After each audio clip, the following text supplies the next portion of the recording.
আজকে আমরা যাচ্ছি আগারগাঁওয়ের প্রাণী সম্পদ মেলায়। এই যে আমাদের মেট্রো বাস, আর আমরা যাবো এখন আগারগাঁও। আগারগাঁও স্টেশন থেকে নেমে কিছুক্ষণ হাঁটার পরেই আমরা চলে এলাম আমাদের সেই কাঙ্ক্ষিত জায়গায়। আর দেখেন এখানে গরুগুলা, গরু তো না ভাই, এক একটা হচ্ছে হাতির বাচ্চা, লাল কালা সাদা পাকড়া। এক একটা গরু সাইজে তো বড়, আবার লম্বায় আমার থেকে বড়। আর এই হচ্ছে আমাদের অ্যালবিনো মানে পুকি মহিষ। তারপরে আমরা দেখতে পেলাম ভুট্টি চোরা, আর তারই পাশাপাশি এই যে আমাদের ব্রাহ্মণবাড়িয়ার কালামানি। তারপরে এই পাখিগুলাকে দেখেন এমন ভাবে তাকায় থাকে যে এগুলো না দেখা যাওয়া যায় না। আর যেহেতু এখানে আমরা শেষ দিন গেছি, যার কারণে আমরা নিজেরাও ভালো মতো কোনো কিছু দেখতে পারি নাই। যতটুকু পারছি নিজেরাও দেখছি, উপভোগ করছি, আপনাদের মাঝে শেয়ারও করতেছি।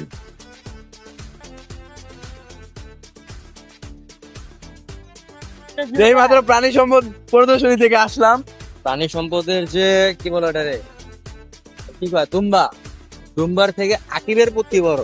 তার মানে বলতেছেন এটা কোন কি লেভেলের প্রাণী সম্পদ হয়েছে। দুম্বার পুটকি আমার পুটকি ছিল একদম, আকিবের পুটকি আর দুম্বার পুটকি পুরো এক সাইজের। এটা আপনাদেরকে আমরা ভিডিওর মাধ্যমে দেখাবো। এই জায়গায় ভাই যে যাই কোন বদমাইশের একটা লিমিট থাকে, মगर আমাকে মতো বদমাইশ এই দুনিয়াতে আর একদল খুঁজে পাইবেন না। খালি দেখবেন আর মন কইলা হাসবেন। ঝকনক ঝকনক ঝকনক দেহ দোলানা, মন বলে মন বলে মন বলে দেহ ঝুঁকানা।